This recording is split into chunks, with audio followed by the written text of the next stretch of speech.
aí galera, beleza? Como é que vocês estão, meus amigos? Agora é oficial, a indicação do Cássio para o STF já foi publicada no Diário Oficial da União. A gente vai falar sobre ele, vai falar sobre isso, vai trazer mais notícias que saíram em diversos jornais, diversos veículos de mídia, a repercussão nas redes, principalmente das pessoas da direita. Vamos falar também sobre Bolsonaro, porque ele veio aí, fez a live, falou mais coisas sobre o Cássio.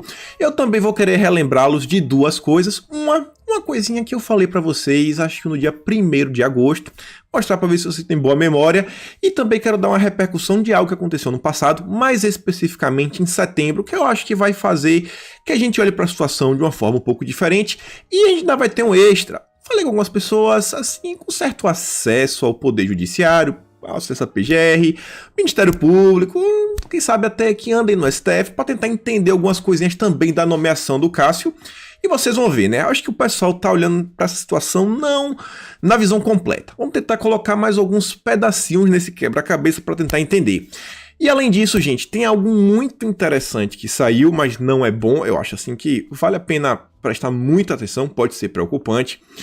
Duas novas alianças aí que saíram. Primeiro, o TSE, que já tinha se juntado com Facebook, WhatsApp, Instagram, agora se juntou com agências verificadoras. Felipe Neto já veio aí para difundi-las. E a Google lançou um programa novo aí que pode render um baita de um dinheirinho para os verificadinhos, né? Pessoas que têm o selo verificado. A Globo não está inclusa, mas Folha, Estadão, UOL e outros grupos podem receber uma bolada aí, né, para fazer jornalismo sério. Quero mostrar para vocês. Também temos umas noticinhas boas, umas coisinhas assim extras, algumas coisas inclusive sobre governadores, que a gente vai falar dos governadores quando falarmos sobre o Cássio, principalmente Eduardo Barbalho. Então tem umas coisas, eu já vou começar sobre o Cássio, que eu acho que é o assunto mais importante que está acontecendo. Tô vendo muita gente na direita muito preocupada com isso. Eu acho que sim, tem que se preocupar, é o STF, mas calma, respira um pouquinho e vamos começar a falar dele. Então, já saiu a matéria, que é a própria CNN, saiu aí, sei lá, em torno de 1 e pouca da manhã, aí do dia 1º, e falava o seguinte: o presidente da República não indica ministro para o STF, ele indica para o Senado, que vai decidir se acata ou não o nome. Se o presidente indicasse alguém apenas de sua inteira confiança, com certeza não seria aprovado no Senado. O nome tem que ser um meio termo ou nada. Isso aí quem avaliou foi um consultor legislativo. A gente vai entrar nesse assunto em breve. Mas grave isso daí, vai passar pelo Senado. Inclusive Bolsonaro falou isso na live. Mas vamos continuar andando. Tem várias queixas que vêm sendo feitas sobre eles e que eu acho que sim, deve ser feito, tem coisa que deve ser respondido, e isso mostra uma maturidade do povo brasileiro, que agora, poxa, gente, quando foi aí que vocês se deram trabalho de tentar entender quem eram os ministros do Supremo? Sei lá, quem foi a última aí que entrou? Acho que foi o Fachin. Na época, vocês foram para as redes, procuraram, reclamaram? Eu acho que não. Então a gente realmente está em um novo momento da política brasileira, que realmente o povo está muito mais participativo. Não à toa eles querem aprovar a PL 2630, 3144, tinha a CPMI, a gente vai falar também lá hoje. Mas vejam só. A página aqui, o Caneta, lá no Twitter, fala o seguinte: eis a pequena ficha corrida do Cássio cotado para ser indicado ao STF. Eu botei algumas em amarelo, assim mais específico, a gente vai falar lá no futuro, mas tem algumas que dá para falar agora. Por exemplo, foi nomeado pela Dilma para o TRF1. Ah, beleza. Isso daí realmente deixa a gente com aquele pé atrás, né, cara? Foi nomeado pela Dilma. Mas e aí? Será que... Quando isso aí aconteceu? Em que ano?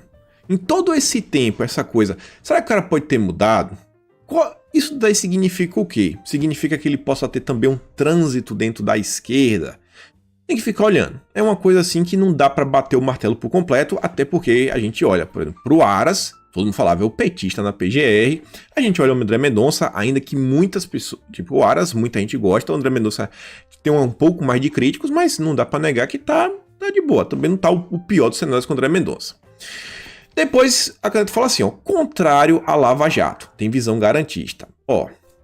Contrário a Lava Jato. Isso daí a gente também, nesse ano principalmente, depois da saída de Moro, a gente viu que, cara, ser contra a Lava Jato não significa ser contra a corrupção. O próprio Aras, ele é contra a chamada, não Lava Jato, né? É contra o lavajatismo. Esses métodos meio estranhos que são aplicados no Brasil, a gente vai falar também um pouco mais logo menos, mas grava aí, contra a Lava Jato. Outra daqui, ó, próximo do cacique do Centrão, Ciro Nogueira. A gente já falou isso aqui ontem, vou falar mais tarde. Só que aí tem outras, ó. Responsável por liberar a licitação de lagosta do STF. Isso daqui, Bolsonaro inclusive explicou na live. Olha o seguinte, a gente tem, sei lá, acho que na vida, normalmente, se tratando do direito, eu vou falar assim, que a gente pode ter 3 cenários. O errado, a lei e o moralmente certo. A questão das lagostas. O errado, sabe? É errado você, pô, realmente, você pegar a lagosta, tipo assim, não é meio que errado. O errado é você ir contra a lei e você pegar uma licitação absurdamente grande. Na época lá, o cara, ele derrubou a licitação, quer dizer, ele derrubou lá a liminar do juiz, que era da primeira instância lá, falou, cara, não é bem assim que vai, tá dentro dos conformes, então, tipo assim, por mais que seja imoral, está na lei. Então, é um cara que segue o que tá na lei, a priori. É o que o próprio Bolsonaro falou, é a imagem, inclusive, outros juristas falam desse cara. E teria o que é o certo, que é o que o próprio Bolsonaro defendeu na live. Tipo assim, pô, eu poderia comprar lagosta, mas eu não vou comprar. Porque moralmente é errado. Por mais que a lei me permita, eu não vou. Então, tipo assim, em termos de lei, ele pode fazer uma coisa que foi moralmente, que a gente não pode, assim, não aceita. Mas, cara, não é bem assim. Depois fala o seguinte, indicado pelo Frederico Assef, o anjo do Queiroz com apoio do Flávio Rachadinha. Aqui eu já achei aquele meio que ressentimento, até porque, ainda que Flávio seja responsável, exista rachadinha no gabinete do Flávio, tem uma pergunta que eu falo para todo mundo que é o seguinte, galera, vocês poderiam me informar qual é o artigo do Código Criminal, qualquer coisa que seja, que fala da rachadinha, que é um crime? Não tem. Então, tipo assim, isso aqui também não é muita coisa. Inclusive, muito se diz que o Flávio ajuda muito o governo, como assim, o primeiro contato, o homem que, quem quer se aproximar do governo, primeiro fala, ele vê o perfil antes de deixar se aproximar de Bolsonaro. Então, dizem que ele trabalha muito nos bastidores. Depois do seguinte, apoiado pelo Cacai, advogado petista preferido dos políticos. Eu vou falar do Cacai quando a gente fala do Santos Cruz. Do Santa Cruz. Voltou para manter a questão do Cesare Battisti, isso daí o próprio Bolsonaro falou que vai olhar, quer entender qual foi a participação dele. E aí, qual foi isso daí? Tá em aberto, não temos respostas. Contra a prisão automática após condenação em segunda instância, teve sua indicação ao STF apoiada por Gilmar e Dias Toffoli, a gente também faz isso lá no final, tem ligações com o clã Sarney, isso também é um pouco complicado, e diz, será que este será de 7 para cima?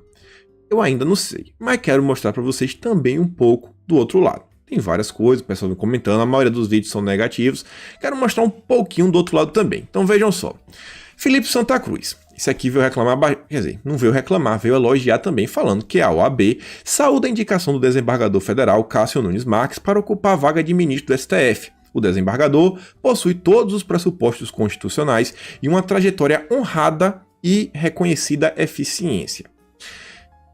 Qual é a questão? Uma coisa a gente realmente tem que olhar. O Cacai, ele é conhecido como um cara que consegue entrar de bermuda no STF. Vocês acham que ele iria se colocar contra qualquer indicação que ela seja?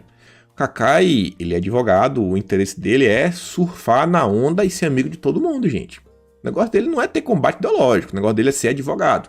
Santos Cruz aí tá na frente do AB, tá hoje, e no futuro. Santos Cruz aí tá com um processinho nas costas dele. E aí? Tá com um processinho, pode cair, ele caiu na delação lá do Orlando.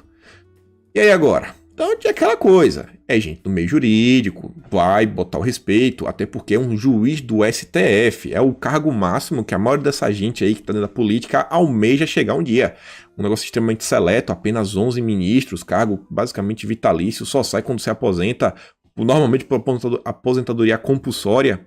Então esse pessoal, de qualquer forma, eu acho muito difícil eles criticarem, a não ser que Bolsonaro realmente colocasse um cara que é completamente contrário aos interesses desse cara, assim, 100%. Se ainda for 80%, a gente vai fazer um comentário assim meia boca, sem querer criar nenhum atrito, porque sabe que pode dar ruim para eles lá no futuro. Até porque no STF não existe chefe. O presidente tá lá, mas não é assim, o presidente ele controla a pauta, uma coisa ou outra, mas não tem chefe. Não à toa, o STF pode tomar eles tomam, né, inúmeras decisões monocráticas. Então vai vendo. E aí você vê algumas pessoas que ficaram também satisfeitas, como por exemplo o senador Alessandro Vieira. É um cara que é do Cidadania, antigo PPS. Algumas pessoas da Cidadania, inclusive, são próximas ao petismo e por aí vai. E uma das coisas que ele está reclamando é que o cara é contra os lavajatistas. Ele aí realmente gosta do Sérgio Moro, Alessandro Vieira. E ele diz o seguinte, ó, Celso de Mello tem longa folha de serviço prestado à nação. O que se espera do indicado para o difícil encargo de ocupar sua vaga é que efetivamente preencha os requisitos constitucionais de notório saber jurídico e reputação ilibada. Assim, o cara que fala isso do Celso de Mello é meio complicado, né? Depois de tudo que o Celso de Mello fez, principalmente no governo Bolsonaro, de todas as decisões que ele tomou. Mas beleza, o mais importante é assim, ele tá chorando pela questão da Lava Jato. E aí a Sarita fala o seguinte, ó. A assessoria do biografado, ela tá falando do antagonista, está em campanha contra o Cássio e a colunista social do PT, se não me engano foi o Diário do Centro do Mundo, disse que Fux não gostou do nome. É só um registro, não estou em campanha por ninguém e óbvio que Bolsonaro sabe da importância do cargo e tem uma visão mais ampla do cenário. Vejam só. E aí você vê, ó, matéria do antagonista. A gente falar algumas coisas e mostrando e tentar colocar alguns pontos. Falei para vocês da questão do apoio do Gilmar Mendes e do Dias Toffoli. Olha essa matéria do antagonista. Quem ousa duvidar da inteligência de Gilmar? O porta-voz informal, Gilmar Mendes, perguntou ao ministro se ele sugeriu a Jair Bolsonaro o nome de Cássio. E o Gilmar falou, ó, ainda que algumas pessoas possam desconfiar da minha inteligência, eu não seria burro bastante para indicar um nome ao presidente. Não, deixa lá, a gente tá aqui, não vou meio que interferir nisso. Mas você vê, o porta-voz informal de Gilmar comentou então que nem os críticos do ministro ousam duvidar da sua inteligência. Em seguida, ele elogiou a promessa de garantismo do Cássio e atacou o Fux por seu empenho lavajatista. Olha só, lavajatista. E aí o antagonista já fala. O Fux ele é um pouco mais da linha lavajatista, o Fux assim ficou meio incomodado com o nome. Não estou fazendo campanha também pro Cássio, mas tentar mostrar um pouquinho do outro lado. E vejam só essa frase aqui, ó. Ninguém, nem os críticos do Gilmar Mendes ousam duvidar de sua inteligência. Hoje em dia tem uma realidade que é um pouco dura. Tava conversando com algumas pessoas e falando, olha, acredito ou não, é difícil de realmente, assim, sabe, aturar isso, mas uma das pessoas, é basicamente assim, quem manda hoje no judiciário brasileiro, quem realmente tem poder no judiciário brasileiro, é o Gilmar Mendes. Gilmarzinho, ele tem muito poder no judiciário.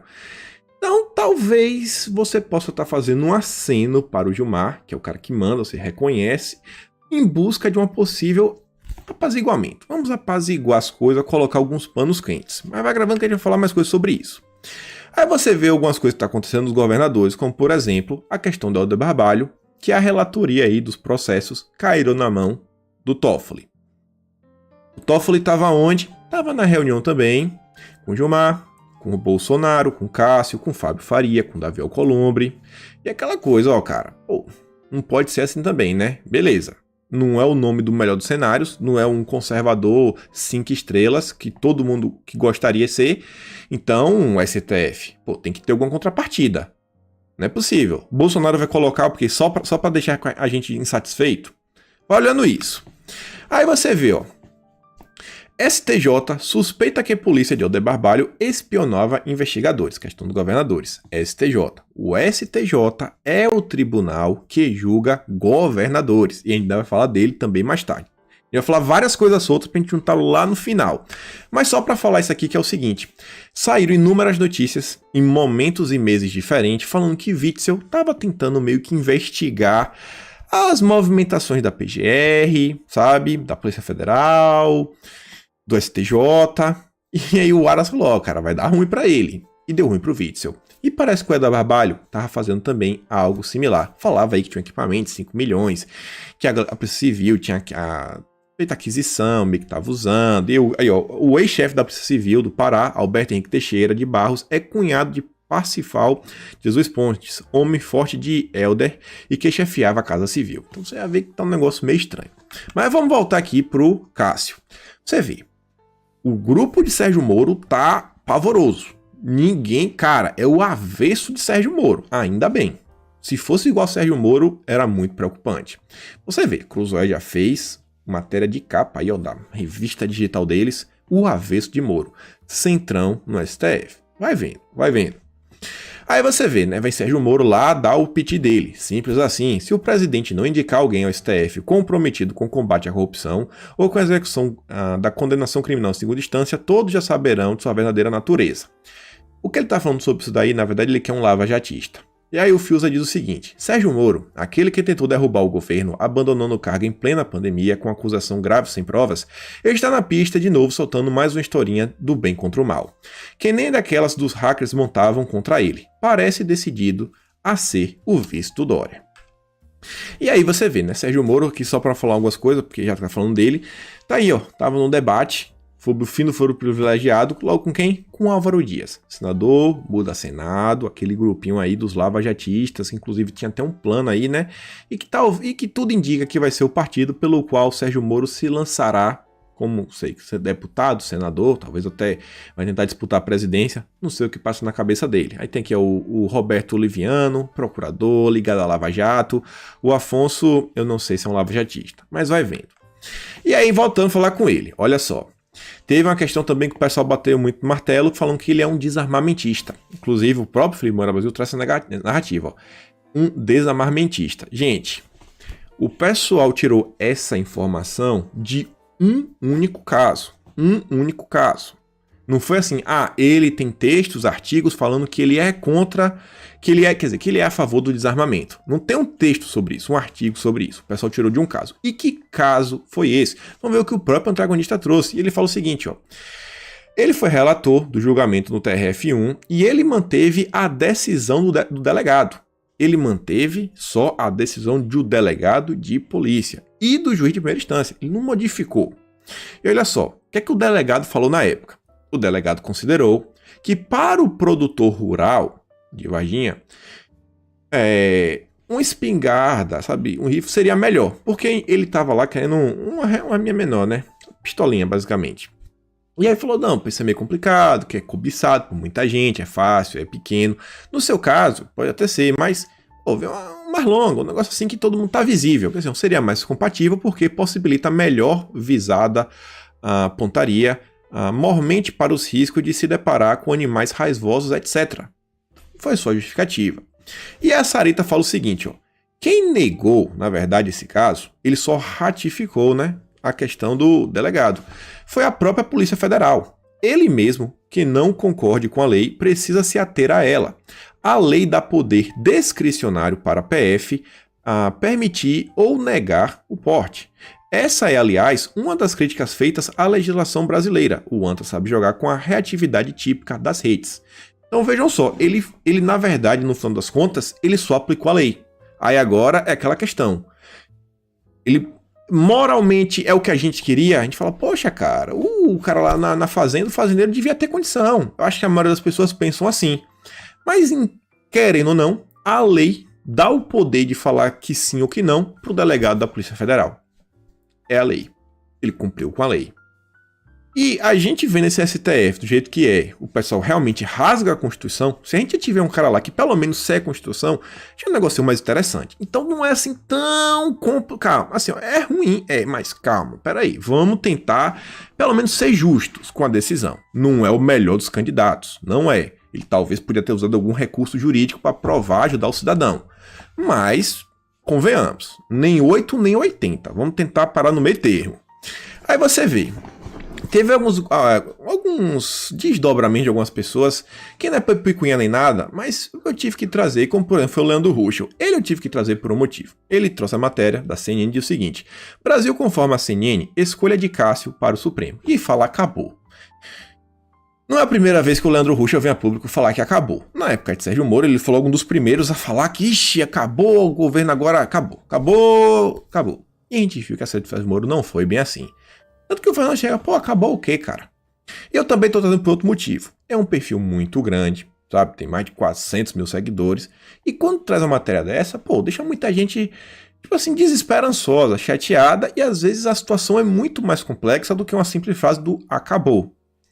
E vou mostrar para vocês, inclusive, a repercussão da grande mídia de pessoas com grandes perfis, como o Leandro Ruschel. E você vê aqui, ó, o Winston Ling. Ele pega o acabou e compartilha. Hora de desembarcar. Acabou. Um erro desta envergadura não se faz por acaso. O Ruja volta para falar que, bem, está claro que precisamos começar tudo do zero. Ter a firme consciência disso já é um passo muito importante. Boa noite.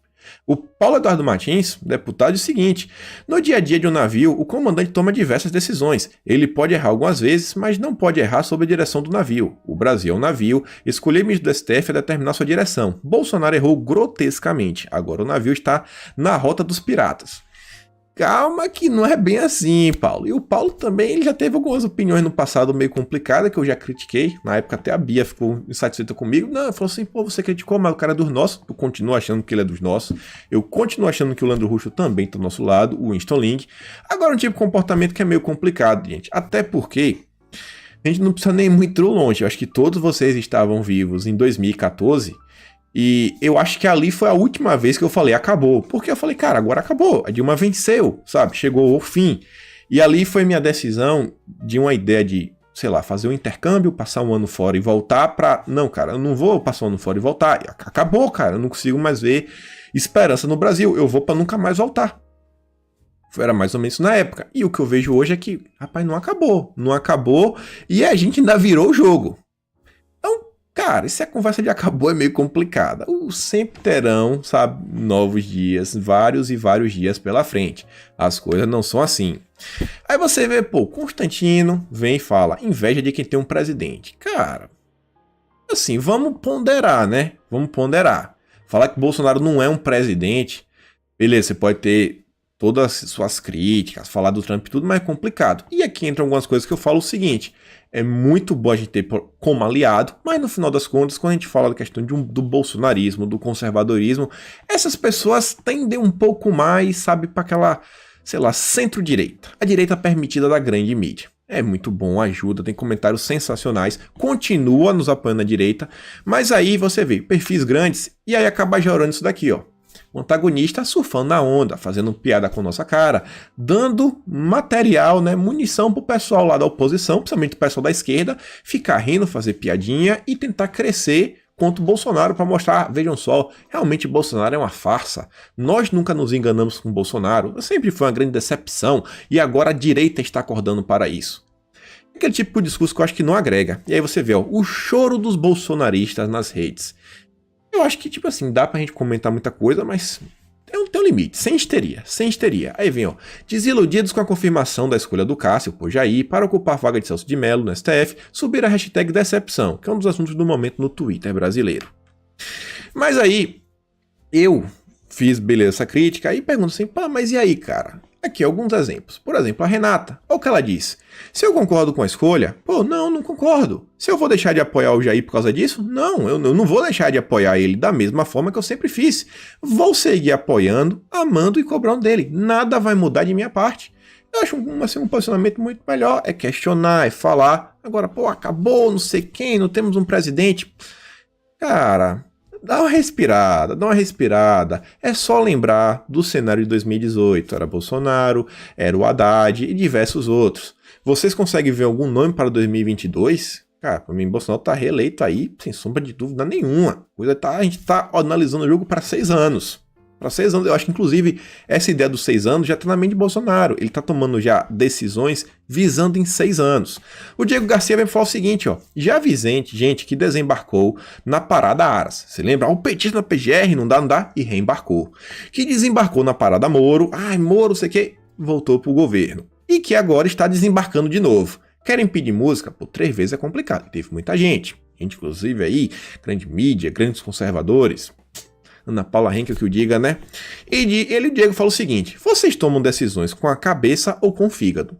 E até o momento tô falando muita coisa, mas não mostrei talvez um outro lado. Só não desmenti. Comprometei algumas informações, coloquei uns pinguinhos nos i. Mas calma que tem mais coisa pra gente falar do Cássio. Mas antes, olha só isso daqui. Reação geral lá com a questão do atentado do Adélio. Ih, acabou o Bolsonaro. Reação Aras. Ih, acabou o Bolsonaro. Reação à saída do Mandetta. Pô, agora o Bolsonaro acabou. Reação à saída do Moro. Vixe, acabou o Bolsonaro. Se tem uma coisa que eu aprendi é não apostar contra o Bonorinho. Eu tô meio que nessa. E olha só, falei pra você que eu quero relembrar alguns assuntos. Quem lembra disso daqui? setembro de 2019, 6 de setembro. E aí falava porque o Aras estava sendo criticado pela direita. E aí você vê, ó, falava que o Aras, na época, falava que estava sendo muito criticado, tanto pela esquerda como pela direita, entrevista, o pessoal falando aqui, ó, parlamentares do PSL o classificaram de esquerdista e chegaram a enviar dossiês ao Palácio do Planalto que mostrariam a conexão dele com ideias de esquerda. E aí falava também, ó, para direitistas e bolsonaristas, o novo PGR tem inclinações políticas à esquerda pelo fato de já ter defendido a ex-presidente Dilma. Pô, esse cara foi indicado, assim, foi indicado TRF1 pela Dilma, o Aras defendeu a Dilma. E a gente tá vendo o Aras. Então, meio que parece que tá se repetindo quase no mesmo período, só um ano e um mês depois. E uma coisa interessante que eu vi nessa matéria é que falava o seguinte, que o Aras era um cara de perfil discreto e com trânsito em diversas alas do Ministério Público. Quando eu fiz o vídeo de ontem, qual foi uma das características que os juristas atribuíram o Cássio? Um cara discreto e com trânsito em diversas aulas do Ministério Público. O que é que Bolsonaro falou na live? Que o Cássio é um cara que tem bastante trânsito e ele precisa de alguém que possa saber conversar, que ele sente, ele consegue tomar tubaína, consegue conversar com outras pessoas. Então me parece aí que, pelo menos em um pedacinho assim, ele é um pouquinho próximo ao Aras. Vocês viram também no vídeo de ontem, quem viu, quem não viu, veja. Ele falou que ele é contra o aborto, Bolsonaro falou que ele é um católico, Bolsonaro disse que já conhece ele há alguns certos anos, então também não é o pior dos cenários. Não é a Disneylândia, mas também a gente não tá no fim do mundo. Então vai vendo. Aí, olha só, relembrando o Aras e um post do dia de ontem. Ambos o post do Vem Pra Rua, aquele grupo aí ligado a Sérgio Moro, do Rogério Checa, do pessoal do Novo. Aí você vê, ó, setembro, dia 6 de setembro. Aqui vai ser 1º de outubro, né? Porque aqui eu tô 13 horas à frente. A mesma cor vermelha, a mesmo número branco, é quase o mesmo desenho. Toffoli e Maia Alcolumbre agradecem a escolha. O Centrão está em festa no dia de hoje. Hoje, depois de mais de um ano, como vocês avaliam Aras no governo? Quantas vezes Aras não ajudou realmente? Não é por nada não, mas você lembra daquela matéria que os procuradores da Greenfield, tipo assim, meio que pediram demissão. Era a Greenfield, se eu não me engano, que tava atrás do Guedes, né? E, cara, não, deixa lá. Teve um negócio que até ocorreu em sigilo de justiça no TRF1, que tava ruim pro Guedes. E aí, bom, isso aí, pedido de impeachment contra Bolsonaro que foram arquivados. Só esse ano teve uns 2, que Aras aí segurou as pontas. Eu acho que o Aras realmente aí, né, fez por onde. Olha o Aras e a própria Lindora, a questão do Witzel, como as coisas vêm indo, como a PF vem agindo, as buscas e apreensões, é um trabalho conjunto, PGR, Ministério Público, Ministério da Justiça. Interessante, né? E aí falava, ó, Aras na PGR, Toffoli e Maia Alcolumbre agradecem a escolha. Agora o mesmo grupo diz, é estelionato eleitoral. Esse é o presidente que prometeu combater o sistema? Decepção. Para agradar o Gilmar, Toffoli e o Centrão, Bolsonaro decide indicar Cássio para o STF. A mesma história do Centrão, mais uma vez. Então, tipo assim, eu não sei, mas eu sinto assim no ar que tem algo similar. Não sei se ele vai ser um nota 7 igual a Aras, talvez seja um nota 6, 5,5, talvez nota 7, não sei. Mas e aí? Acho que tá muito cedo assim para bater o martelo em algumas coisas, mas eu acho que estão criando um spam, estão aumentando algumas coisas. Não é o pior dos cenários, e calma que tem mais coisas. Falei para vocês que iam relembrar uma coisa do dia 1º de agosto. Olha aqui. Do mesmo jeito, aqui tá na mesma posição. Eu só copiei lá a matéria do vídeo do dia 1º. Acho que é o episódio 290, eu acho. Ixi, tô na dúvida agora. Tem tempo errado. A gente tá no 351, 352 hoje. Quem assume a próxima vaga no STF? Senado não simpatiza com nomes cotados por Bolsonaro. Bolsonaro, inclusive, falou na live, né, que pô, ele tá considerando o Jorge, tá considerando o André, tinha na época o Noronha também. Só que lá o pessoal do Senado, inclusive o pessoal da CCJ, que é quem vai se abatinar, falou, ó, pô, esses nomes aí, cara, até o momento, pô, não passam. Esses nomes não passam. Então, segura a empolgação em Bolsonaro. O pessoal já esperava um nome novo. Falava, Sabatina. A presidente e a senadora Simone Tebet, que sempre adotou uma postura crítica à gestão Bolsonaro. Além disso, atualmente não há líder ou vice-líder do governo no colegiado. Hoje, todos esses nomes que são cotados têm alguma relação de favor com o presidente. Então, dificilmente, um deles passaria. O indicado vai precisar ser totalmente técnico e não amigo de Bolsonaro. Qual foi aquela primeira matéria que a gente abriu o vídeo da CNN? Falava o quê?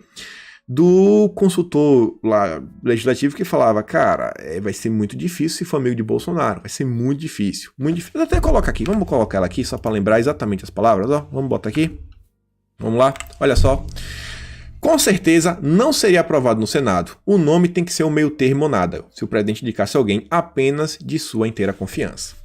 Então, as coisas vêm se juntando, né? Isso aí foi do dia 1º de agosto e a gente vê que realmente as coisas seguiram por essa linha. Então vamos voltar aqui, peraí. Vamos lá. Aí diz, né, que o Noronha tinha feito aquelas coisas, pá, fala do Jorge e o Mendonça. E diz o seguinte, ó, o problema do presidente foi ter feito tantos balões de ensaio com esses possíveis nomes. Eles acabaram sendo contaminados. Prefiro que eles nos surpreenda e indique alguém que não esteja no radar. E isso evitaria desgastes, completou um senador aliado do presidente. Quem seria esse? Então vocês estão vendo, as coisas meio que estavam um pouco desenhadas. E aí, olha o que Bolsonaro falou. Quero botar uma pessoa lá, não é para votar certas coisas e perder por 10-1 em tudo. Disse o presidente na live, tem que transitar por Brasília. Gente, as decisões mais polêmicas do STF, na maior parte das vezes, são tomadas, sabe, em plenário. Aí vai ser 10-1, 10-1, 10-1, talvez até 9-2. O Marco Aurélio pode ser que vote junto aí, que o Marco Aurélio vem votando junto com o governo. Mas e aí, gente? Então, assim, e em termos de decisão monocrática, se for um cara que pelo menos se ater à Constituição, a gente já tá ganhando. E tem um certo trânsito. Isso daí significa muita coisa. Não é só saber conversar, não é só, por exemplo, receber o Aras, talvez até receber deputados, receber o próprio presidente, pessoal do arredor, seus assessores. Tem muita coisa que envolve nisso. E aí, olha só essas coisinhas aqui. Muita gente está se precipitando, se descabelando, sofrendo por antecipação. Saiba que em 4 anos o presidente vai indicar 15 ministros na cúpula do judiciário. 2 do STF, 2 no STJ, 3 no TST, 4 no TSE, 4 no STM, fora CGU, DPU, TCU e diversas outras autarquias. A dança das cadeiras está só começando. Respira, respira. E aí, olha só isso daqui pra gente agora falar daquela conversa assim, que a gente conversa com as pessoas e dá algumas informações pra gente. Prêmio de consolação para o Jorginho. Aqui uma matéria que tá falando que talvez o Jorge, ele pode ser nomeado para o TCU. Guarda isso na cabeça. E vejam só. Foi conversar, conversa vai, conversa vem, conversa vai, conversa vem. E falaram algumas coisas que eu coloquei aqui alguns tópicos. Primeira coisa. O pessoal tá reclamando.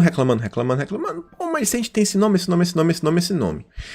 E eu coloquei o tópico, que é não temos a juíza americana. Porque esse aí foi o exemplo que a pessoa me deu. Falou, cara, é o seguinte.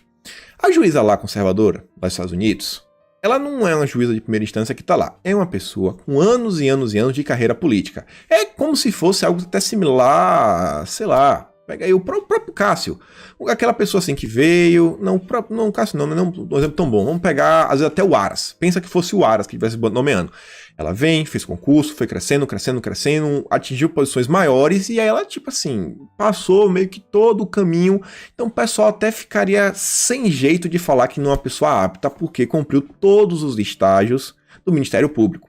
Diferente, por exemplo, pegar a juíza Ludmila Lins Grilo. É uma juíza muito boa, extremamente competente, mas, pô, 40 anos, tá na primeira instância, cidade interior. Aí imagina você coloca o nome desse lá, como é que o pessoal vai reagir? Pô, 40 anos, vai ficar aqui 35 anos. Chegou agora no meio judiciário, a juíza, pô, de cidade pequena, já vai já vai sentar na janela. Você sabe como é essa gente. Então isso aí já não ia ser aceito assim de forma tão aberta. O pessoal já falou isso lá em Brasília. Falou, ó, o próprio Ministério Público ia fechar a cara, porque ele falou, ó, cara, na época do Aras, muita gente aqui do Ministério Público ficou de cara fechada pelo simples motivo que Bolsonaro não quis seguir a lista tríplice. Não é nem porque o Aras não tinha capacidade. E a pessoa ainda me relembrou, falou, cara, vocês lembram que vocês pediram pelo Aito Benedito, isso, aquilo, outro? Lembre que, inclusive, um dos motivos de não ter sido o Aito Benedito é porque, pô, o cara era um procurador menor do interior, tava lá, mas mesmo assim ele já foi promovido, o Ailton. Quem sabe aí pro futuro o Ailton não vire talvez um novo PGR, porque agora ele já teria condições, sabe, aquela base de sustentação para ser indicado. Cumpriu os ritos. Outra coisa, que foi o que eu falei do Gilmar Mendes, apaziguar judiciário. O cara falou, cara, quem manda hoje realmente sim, quem dá os pitacos é o Gilmar Mendes. Então você tá colocando alguém aqui que o próprio Bolsonaro já foi conversar, pediu a bênção, demonstrou respeito, o Gilmar, sabe, meio que baixa a bola um pouquinho, baixa a bola. E a pessoa me falou o seguinte, Bicho, depois de, sei lá, 18, 19 meses, agora, o governo começou realmente, assim, a conseguir governar. Começou a conseguir governar. E esses assentos, o cara falou, o que tudo indica que o governo hoje em dia deve ter quase 300 assentos na Câmara, o que daria a possibilidade real de emplacar um presidente do Congresso e a gente tirar o Rodrigo Maia. E aí, por exemplo, a MP do futebol, que bate na Globo direto, não iria caducar. Depois ele falou da questão das decisões de plenário, que eu já falei um pouquinho antes. Falou, cara, a maioria das decisões assim, mais complicadas vai ser em plenário. Já pensou o caos que ia ser o tempo todo 10-1 e aquela coisa, e o povo brigando com os ministros, ia lá, ia xingar, ia gerar aquele clima de tensão o tempo todo, ia ficar 10-1, 10-1, 10-1. Não é assim, tem que dar uma relaxada. Até o próprio Bolsonaro falou isso. Depois ele falou, ó, hoje a gente tá vivendo no Brasil de que existe muito ativismo judicial. Inclusive, o Sérgio Moro é a favor disso, que é o quê? Deixar que os juízes, o pessoal do Supremo, comecem a legislar, passem por cima da Constituição e comecem a cagar regras sobre as leis, o que pode e o que não pode. Tipo assim, pô, o pessoal da Câmara falou uma coisa, não, a gente decidiu que pode fazer isso daqui. Aquelas decisões malucas que não é pra ser. E falou que o que tudo indica que o Cássio é um cara muito mais constituinte. Falou, cara, tá no papel é isso? Pô, bom ou ruim, tá no papel, vamos seguir o que tá no papel. Então não é um dos cenários dos piores. E aí, a própria pessoa também falou da questão do Jorge na TCU e outras coisas. Vejam só. Se Jorge sai e assume um cargo no TCU, além do Jorge ser um cara muito boa praça, todo mundo diz que todo mundo gosta do Jorge, um cara descolado, desembolado. O TCU já causou muitos problemas. Você só olhar aí a questão do Bruno Dantas, que já fez pro governo. O Jorge saindo, gente, a função do Jorge é ser basicamente o conselheiro jurídico de Bolsonaro. Já pensou Bolsonaro ter o Jorge no TCU já ajudando e ainda emplacar agora um jurista extremamente conservador como seu ministro? É o cara que vai assessorar Bolsonaro. Sabe aquelas MPs, tudo aquilo ali? É o cara que fala, não, Bolsonaro, aqui ó, bota um jabuti aqui, bota uma coisa lá. Pode surgir isso daí. Ele também falou da questão do STJ do governador. Ele falou, cara, o STJ é quem vai nos governadores. Tem, inclusive, uma conversa do Mendonça ser enviado para o STJ. E caso isso aconteça, é mais uma vaga que, óbvio, o Mendonça tá alinhado com o governo. A gente não pode falar que não tá. Podem criticar ainda o Mendonça, mas o cara tá alinhado. A gente vai ter um cara do governo, na STJ, e vai abrir espaço para o Ministério da Justiça. E aí vai colocar quem? Já pensou, sei lá, traz um Ramagem da vida, alguma coisa? Não é também dos piores cenários. Depois, e o STJ, eu falei, né? É o que vai atrás dos governadores. Depois você tem a questão do TRF1 em aberto. Você vai acabar abrindo, nessa nomeação do Cássio, uma vaga no TRF1. Que vai indicar também vai ser Bolsonaro. Aí não sei, aí eu que tô chutando, né? Ele pode pegar, por exemplo, a própria Ludmilla, coloca no TRF1. Pra lá na frente, sei lá, 3, 4 anos, ser um nome que pode indicar até para cortes superiores. STJ, STM, TSE, STF, quem sabe? É aquela vaga que você pode pegar alguém menor, colocar. Inclusive aí o Cássio ele entrou na vaga dos que tem assim, uma cota para advogados. Você coloca a Ludmilla, de boa, já é desembargadora, Tribunal Regional Federal da Primeira Região, área gigante. E ele ainda falou da questão do Aras e do Lindora, falou, cara, ainda tem espaço para botar o Aras também nessas novas indicações, promover a Lindora, tá todo mundo vendo aí o trabalho que tá fazendo, e a coisa andar. Então na questão do judiciário, a figura é muito maior, gente. É muito maior do que está acontecendo. Tô falando que o Cássio é o melhor? Não estou falando. Tô falando que é para vocês não cobrarem um nome melhor? Também não tô falando. O que eu só vou reafirmar o que eu falei ontem. Eu vou me reter a tentar mostrar possibilidades diferentes. Eu acho que isso aqui não parece ser, sei lá, confia no plano 4D, eu não vou questionar nada, tanto que eu fui atrás para perguntar para vocês. E também não parece que assim, não sou 100% crítica, esse cara não presta, é o petista do STF. Porque eu já vi a questão do petista da PGR. Então eu acho que a gente tem que ser um pouco justos em nossas análises e comentários. Então eu acho que tá aí, né? Inclusive aqui a gente tá aqui 39 minutos só falando sobre isso. Então vamos adiantar. Acho que eu tô entre o meio termo do xadrez 4D confiar no plano e, sei lá, o cara é um petista do STF. Mas vamos continuar, né? Acho que vocês pegaram a mensagem. E pra gente seguir pro tema, olha só essa frase, como se encaixa em tudo aí que a gente falou e vai fazer mais sentido. Eu vou comentar no futuro, mas já quero ler. O Narciso acha feio o que não é espelho.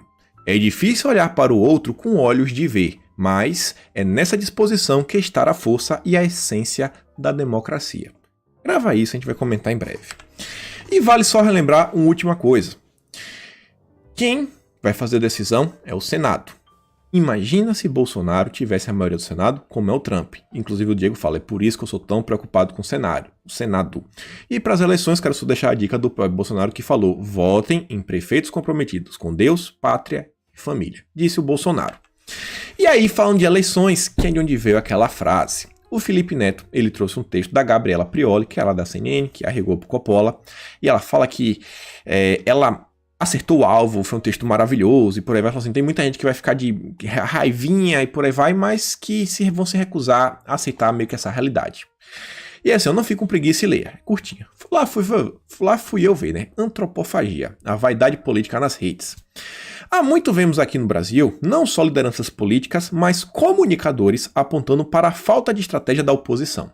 Leia-se oposição esquerda. Falta estratégia na esquerda. E ela fala o seguinte, elas viram recentemente o Freixo desistir de sua candidatura, criticando a falta de disposição para a construção de uma frente ampla de esquerda. E aí o Felipe Neto, inclusive, falou que não há união, não há diálogo, há somente interesse pelo protagonismo. E no final ela fala uma coisa que realmente, aqui um parênteses, goste você ou não, ele foi eleito pela Time uma das 100 pessoas mais influentes do mundo. É um cara que tá deixando o picuinhas de lado, tá olhando com um plano maior, tá se alinhando com pessoas complicadíssimas como é o Barroso. E olha só, essa incapacidade ou falta deliberada de disposição para enfrentar a situação, tal como ela se apresenta, me faz menos otimista do que o Jairo Nicolau. A gente falou dele ontem, vou até relembrar. Cientista político, falou que disse que o Brasil dobrou à direita, tá com uma tendência à direita. E afirmou que a vantagem de Bolsonaro desfrutou por ter sido o primeiro a explorar as redes sociais e tende a desaparecer, porque hoje o jogo já é conhecido. E ela fala, será? Ela só não é otimista. O cara entende que Bolsonaro realmente despontou pelas redes, mas na verdade é por causa do povo. É o povo, não é Bolsonaro. Ele errou no final, no diagnóstico final. Ele entendeu umas coisas, mas não é bem assim. Inclusive, o próprio Jairo tá aqui, o Fernando Henrique Cardoso falando, leia a entrevista dele para o País. Alguém, enfim, acerta sobre o bolsonarismo. E é o Fernando Henrique falava, mostrei no vídeo ontem, que não é só o Nordeste que está com o Bolsonaro. As periferias estão e o moralismo do povo também contam no apoio dele. Ou seja, Bolsonaro expressa os valores da nação. Os valores que você tem, você consegue enxergar no Bolsonaro. Continuando. Só é conhecido, se é conhecido, precisa ser explorado. Já sabemos que a política não se faz mais só nos meios tradicionais, mas enquanto o bolsonarismo atua unido nas redes, isso aí não é verdade, a gente está vendo aí que o bolsonarismo está longe de ser uma união, a oposição se autodevora. A lógica antropofágica das redes é similar. O poder pela disputa do território virtual, eu te ataco e, entre os seus, encontro os que poderiam ser meus. Cresço em visibilidade. E daí que a frente ampla perde força, ganho eu. E assim vence a vaidade. Isso daqui não parece alguma coisa que vem acontecendo na direita? Qualquer desviozinho mínimo, não presta mais, não presta mais, não. Vamos excluir, vamos cancelar essa pessoa do debate. E a esquerda está tentando fazer o oposto. Já mostrei isso daqui com falas do Felipe Neto, falas do Fernando Henrique Cardoso, texto na Folha de São Paulo também, esse texto da Folha, da Tabata Amaral, esse texto agora da Gabriela Prioli, pelo menos 4 pessoas com influência na esquerda falando a mesma coisa. É hora de união. O José Disseu falou isso lá em abril, falou ou a gente se une ou o golpe virá. União ou o golpe virá. Esse é o título da matéria dele, acho, na revista Nocaute. Ele falava que era hora, inclusive, de baixar a bola e a esquerda, a petista, por aí vai, se juntar com a famosa direita liberal. Olha só, os grandes nomes da esquerda estão promovendo isso. Eu estou falando, gente, temos que ser as picuinhas. Jairo nos alerta para a necessidade de reconhecer que Bolsonaro se comunica com o Brasil, que tem admiração por ele, justamente por ele ser como ele é. Quem joga todo mundo na cesta, sabe, dos fascistas, foge do desafio de entender o Brasil. De novo, a vaidade como protagonista. É aquela gente que quer generalizar. O esquerdista é tudo a mesma coisa. Não é. Tem um petista, tem um pessoalista, tem essa galera aí mais limpinha, cheirosa. A gente também não pode colocar todo mundo no mesmo balaio de gato. E no final ela fala o seguinte, Narciso acha feio o que não é espelho. É difícil olhar para o outro com olhos de ver, mas é nessa disposição que está a força e a essência da democracia. O que ela está falando? Gente, se a gente está olhando para outra pessoa da esquerda e ela não é igual a gente, 100% igual, tipo assim, eu sou eu defendo o Trotsky, o comunismo marxista e por aí vai, mas a outra pessoa é pró-globalismo, mas, cara, ela é oposição em Bolsonaro, ela não presta. Não pode ser assim. Não pode ser assim. A gente tem que ser um pouco mais maleável. Ela falar, essa é a essência da democracia. Formar alianças visando algo maior, sabendo que a gente vai ter que abrir mão e a gente vai perder em alguns momentos. E eu acho que talvez essa questão, inclusive do Cássio, pode ser isso daí. Não sei, acho. Uma coisa é certa. Eu vi ontem o dia todo no Twitter, sei lá, muitos de vocês me ajudam muito trazendo matérias, eu fico lendo aí o perfil de vocês. Teve gente que passou 100% do dia só falando do Cássio. Eu falei, cara, tem mais coisas acontecendo. Como por exemplo isso daqui, isso aqui é importante. Tem que dar repercussão a isso. Ninguém tá comentando das movimentações da esquerda. Tava todo mundo só falando do Cássio. Teve gente que falou que vai votar nulo, que não quer mais saber, não vai mais votar. Fui enganado. Eu falei, meu Deus, cara. Respirem, pelo amor de Deus. Calma, gente, calma. E olha só isso daqui também, ó. A Renata, aquela que falou que vai continuar apoiando, mesmo insatisfeita, vai continuar cobrando e vai continuar amando o Bolsonaro. Ela fala, aqui, ó, a notícia que ela foi lá, achou, eu falei, opa, parece isso aqui é muito interessante. E diz o seguinte, ó, o TSE conta com a ajuda de grandes personalidades no combate às fake news. Átila Marino, Felipe Neto, Aos Fatos. Tá vendo aqui a agência Aos Fatos, compartilhado pelo Barroso, mas não só Aos Fatos, você vê, ó, a Boatos, comprova, farsas, Estadão verifica, a agência Lupa, a FP checamos, a Fato ou Fake e o UOL confere. Olhem quantos grupos estão se juntando. Vocês acham que se a PL 3144 for aprovada, naquele comitê que vai falar o que é verdade ou não, que fala assim que 2 vagas do comitê são para pessoas da área, tipo assim, que são especialistas na área, vocês acham que trabalhar verificando notícias durante uma eleição não te dá uma certa credibilidade para você concorrer a um desses assentos nesse comitê da verdade da Joyce? Isso aqui é muito importante. Ninguém estava comentando. Ninguém está comentando. Isso aqui eles estão reforçando a ideia que sim, essas pessoas têm o direito de falar o que é verdade e o que é mentira. O povo não tem condição de descobrir por si mesmo. A agência Aos Fatos, ela não só é ligada ao Facebook, como ela é ligada a prestar serviços gratuitos, voluntários, para a TV Cultura. Que é a Fundação Anchieta, lá do governo de São Paulo. O pessoal Roda Viva, Dória, Vera Magalhães. Tá aí. A Lupa, se não me engano, eu vou falar da Lupa, mas primeiro ler aqui o Felipe. O que tem que mudar em debates para ontem? Ter uma agência de fact-checking ao vivo, checando toda a informação e número passado pelo candidato. Reforçando a ideia aqui, ó, moldando o imaginário. Para quando isso acontecer, falando, não, realmente, ele está tentando lhe convencer que sim, precisamos de agências de checagem. Ele pega a situação das eleições, que a gente sabe que realmente tem muito político que mente, mas isso daí, uma vez que é implementado, não vai desaparecer. Não vai. Lembrando que não seria análise de opinião apenas de fatos. Se um candidato expõe um fato, informação, ela é verdadeira ou falsa. Começa assim. Isso aqui é a validação de agência de checagem. E aí, quem respondeu esses comentários foi a Cristina Tardaglia, que quem é a criadora da agência Lupa, maior agência de fact-check do Brasil. E ela fala o seguinte, ó, você nem imagina quantas vezes disse isso aos canais de TV do Brasil e quantas vezes ouvi a mesma resposta. Se colocarmos isso, os candidatos não virão debate. Eu sempre respondi, então é melhor ter um debate repleto de dados falsos, né? Silêncio. Então esse pessoal tá tentando penetrar na TV. Fact-check, vai verificar o que é verdade e o que é mentira. Lembrem de quantas vezes durante essa pandemia falaram que Bolsonaro estava errado, mentindo, e passaram 6 meses e ele estava certo. Pensou que pode acontecer, inclusive, com nossos políticos? Começa assim, eles estão se aproveitando de todas as coisinhas para tentar validar a necessidade de ter agências de fact-checking. E aí você vê, ó, eu voto sem fake. Olha aqui todas as empresas, Aos Fatos, Lupas, Boatos, Não Verifica, Comprova, UOL, AFP, Fato Fake. Galera, essa galera tá crescendo, estão crescendo, cada dia mais empresas. Isso é complicadíssimo. E a PL 2630, 3144, 3144 primeiro é muito pior do que a 2630, mas muito pior. A da Joyce, meu Deus do céu. E aí, além disso, olha só essa outra coisa. A Google criou aí um novo programa. Vai começar na Argentina, aqui na Austrália. Canadá, Reino Unido e também Brasil, Alemanha. Vejam só, 6 países. 6 países. Brasil, já está logo na vanguarda. Vai investir $1 bilhão para destacar que for conteúdo jornalístico. Ou seja, né, para mostrar pessoas profissionais. Resumindo, vai colocar quem não é selinho verificado lá no fim das pesquisas. É muito mais difícil você achar conteúdo da direita, pessoas comuns.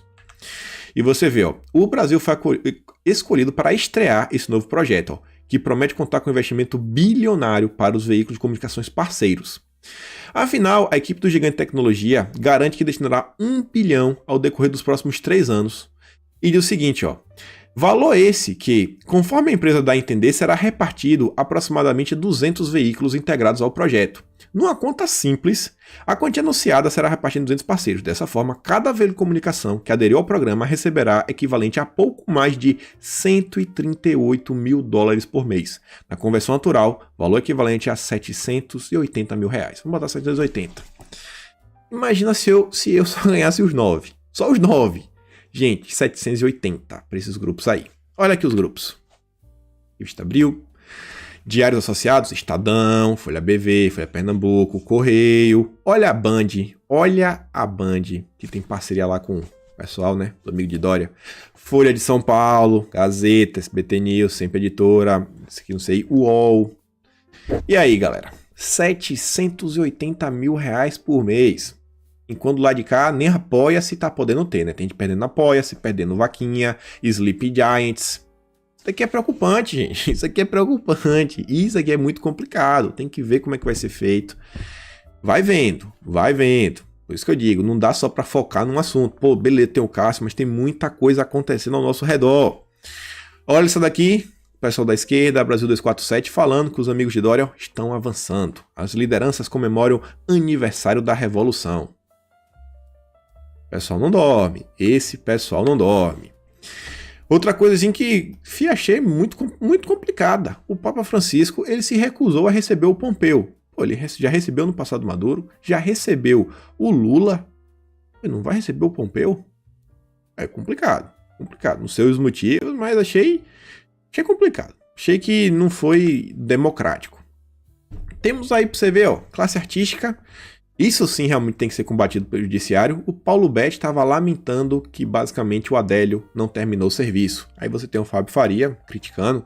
Caso Bolsonaro também criticando. Dá uma pausa aí, dá uma lida, já tá quase 50 minutos. E fala, pô, tem que assinar a justiça. A gente tem que entrar para falar disso daqui, cara. Extremamente complicado. Aí você vê, ó, STF dá 48 horas para Salles explicar revogaço as normas ambientais. Talvez aí, se Bolsonaro tivesse coisa, mas querendo ou não, isso aqui acaba sendo pelos aqueles pedidos, né, do pessoal da esquerda. Com certeza aí, possivelmente eu aposto que foi a rede. Alguém lá ligado a Randolfo Rodrigues entrou aí com um pedido para ele se explicar. Mostrei para vocês, essas revogações é para diminuir a burocracia, não é para proibir, facilitar desmatamento, destruição do meio ambiente. Não tem nada a ver com isso. E aqui algumas matérias boas, só para mostrar para vocês, ó. Crescimento da indústria no Brasil atinge novo recorde. Índice de gerente de compras também mostram que o otimismo sobre a atividade futura se fortaleceu em setembro. Em setembro, o índice de gerente de compras, PMI na sigla em inglês, na indústria do Brasil chegou a 69,9 pontos, nível mais alto desde o início da série histórica, iniciada em fevereiro de 2006.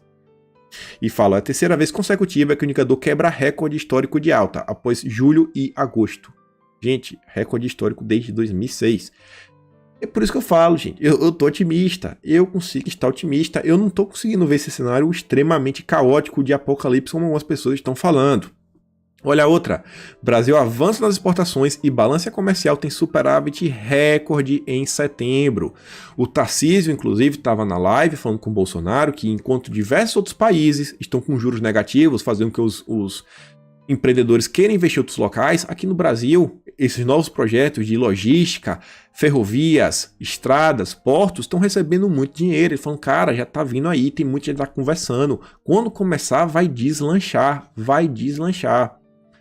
Então, eu fico um pouco otimista. Olha isso daqui. Nosso compromisso é com um país mais justo, seguro e próspero. Coluna. Explodem as apreensões de drogas pela Polícia Rodoviária Federal. Todo mundo reclamou, Mendonça. A polícia tá trabalhando. A polícia tá rendendo, sabe? O ministro, pelo menos, tá deixando a polícia continuar com o seu trabalho. Óbvio que tem o papel também do próprio ágil, não sei se hoje em dia não sei nem se é mais patrulheiro, mas todo o pessoal da Polícia Rodoviária Federal junta realmente trabalhando. Sabe? Do cara do início da escadinha até o do topo. É todo um trabalho de ano que vem sendo feito. Então, parabéns, mas vamos concordar que depois que Sérgio Moro saiu, a coisa começou realmente a crescer muito mais rápido. E, galera, termino o vídeo de hoje com essa foto. Com essa foto, eu vejo uma luz no fim do túnel. Eu vejo. Eu espero que vocês também vejam. Então, reflitam bem, tentem olhar, tentem ser justos com seus julgamentos.